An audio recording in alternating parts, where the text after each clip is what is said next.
All right, GM, everybody.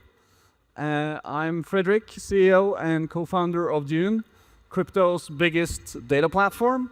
We help about 1 million people monthly understand what's actually going on chain. So usually I'm on stage talking about on-chain data, but today I'm going to do something a little bit different. So I'm going to tell you my story of 10 years on the crypto roller coaster. So let's go back a long, long time ago in a galaxy far, far away. 10 years ago, more or less exactly, I got interested in crypto and basically got into this crazy world of ours. And so what I'm going to talk about today is what has that been like? What has been like the first person sort of experience, first person point of view experience on 10 years in crypto? And what have I learned through all of these roller coaster rides, ups and downs that I've been on? So when I first got interested in crypto, I was studying economics way back in 2015. And I stumbled upon Bitcoin. And I got immediately very fascinated by some of these big questions that I, even as an economics student, felt like I hadn't really thought about. But when I saw Bitcoin, I really started to think about what is actually money, what is actually trust, what is this sort of commercial layer of society that money represents, how does it actually work, what are like the first principle mechanisms that underpins all of this, and what happens if you try to sort of redesign or rewire it.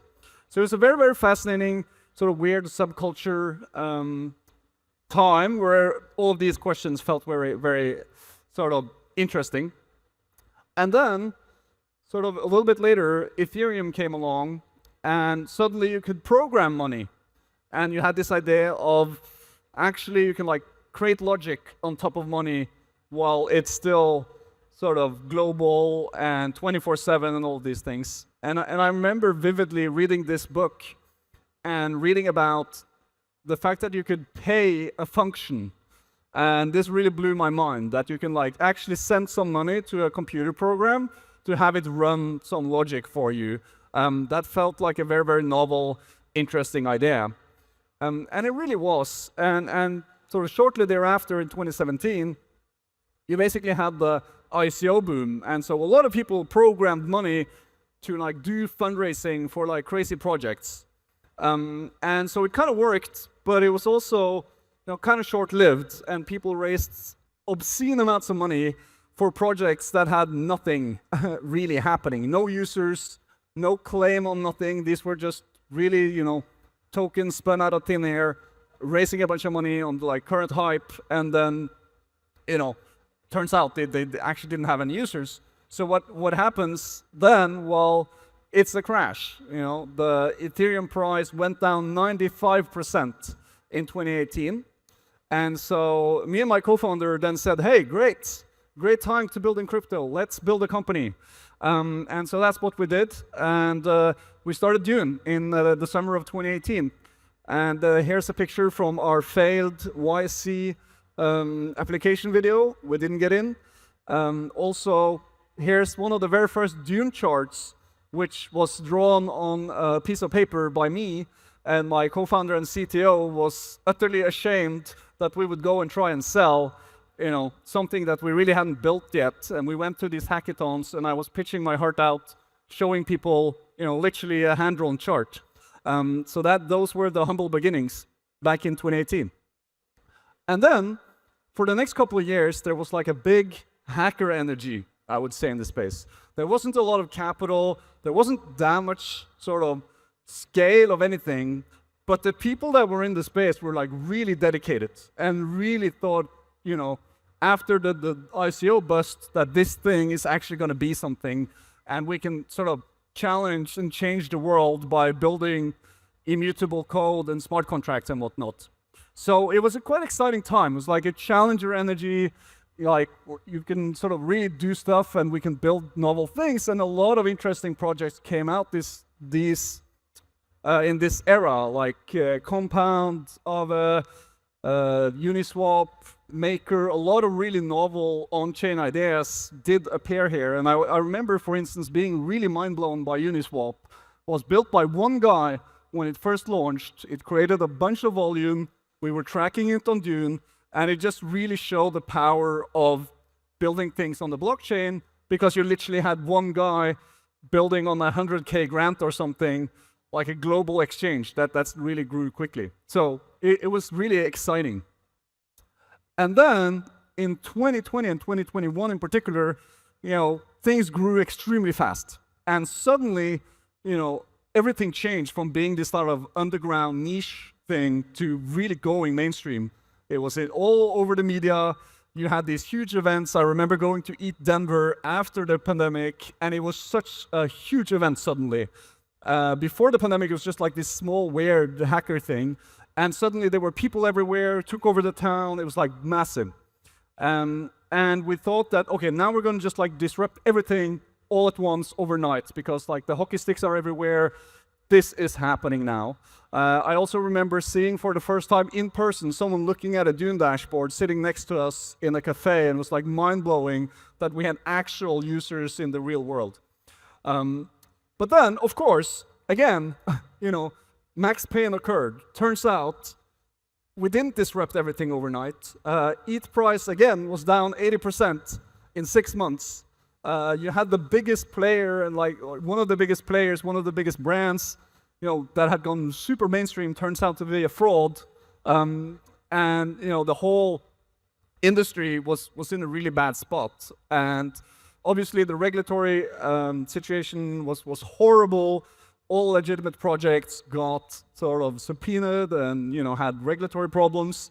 So it was really, really tough and really not fun at all. And very different, I would say, from the previous sort of downfall after the ICO era, where the industry was still sort of niche.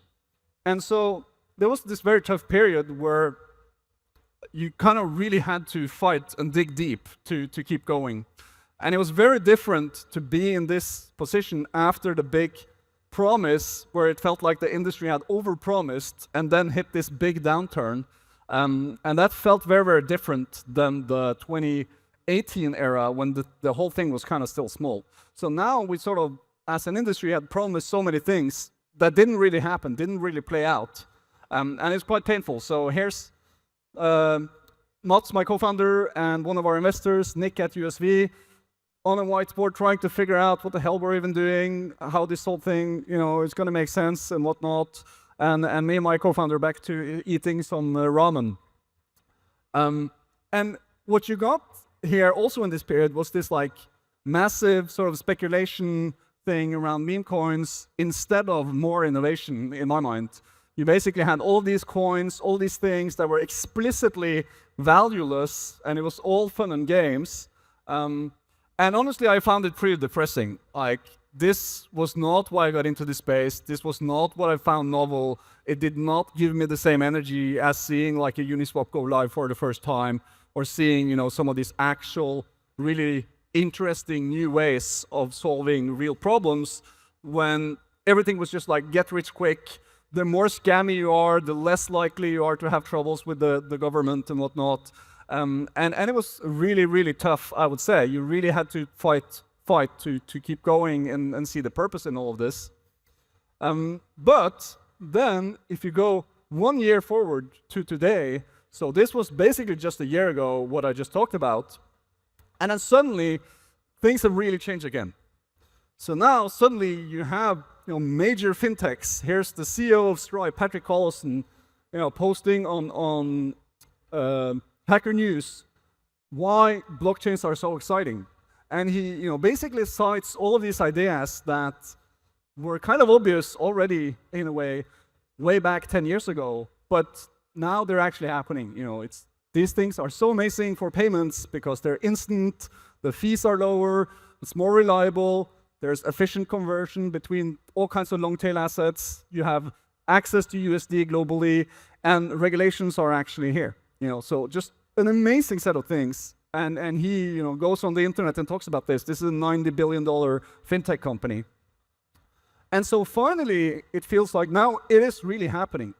we have all of these amazing technology building blocks is coming together with actual regulations, actual productive assets. I think up until now, you could have critiqued crypto for being very like self-referential and not really having productive assets. And at the end of the day, finance is about financing things. And when you're not financing real things, it doesn't matter that much. It's like a self-serving system.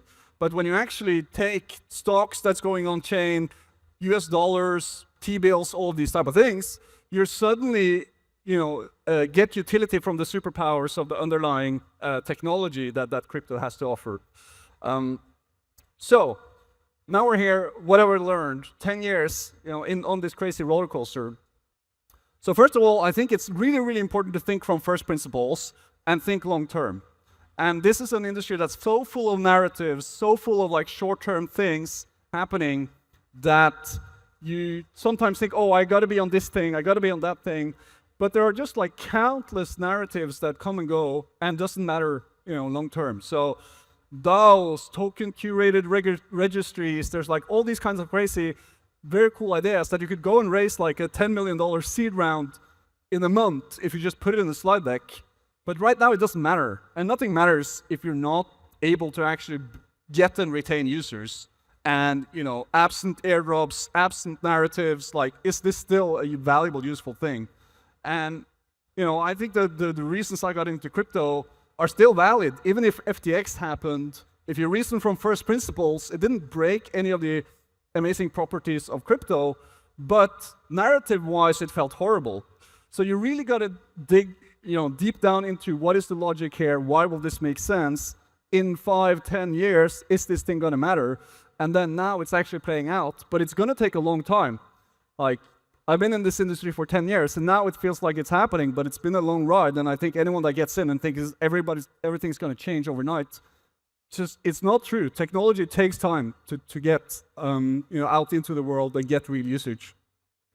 Also, it's very important to understand both the bugs and the features of the system you're trying to disrupt. So I think a lot of people go around assuming that existing systems, like the financial system, is all bugs, top to bottom. But it turns out existing system has some properties that are actually useful. And so when you try to disrupt something, you should spend time trying to understand what are the actual features also. You will find the bugs and you will solve the problem in a new way, but you should also respect that there are features. There's a bunch of stuff that should actually be respected and brought forward. So, when you think about handling customer funds, when you think about lockups, when when in the ICO area, people raised hundreds of millions of dollars, and the team could just like fuck off and take all the money. And like something about investment contracts and lockups, had some properties that were features. And so I think that's very important to be humble to the fact that let's challenge the system, let's build new things, but also let's appreciate and understand what is working and what we want to retain from the current system. And all over, I think this industry, as with startups in general, but in particular here, the amplitude is just massive in terms of the ups and downs. And so you just got to live with that. And one of Dune's core values for our employees is embrace the roller coaster. This is a crazy roller coaster, and you got to be long-term minded, stick to your principles, and really, be ready for insane swings, because that's really what it takes and what the reality is. So with that, just want to say the data must flow. You can find Dune on dune.com and have a great TOKEN2049. Thank you.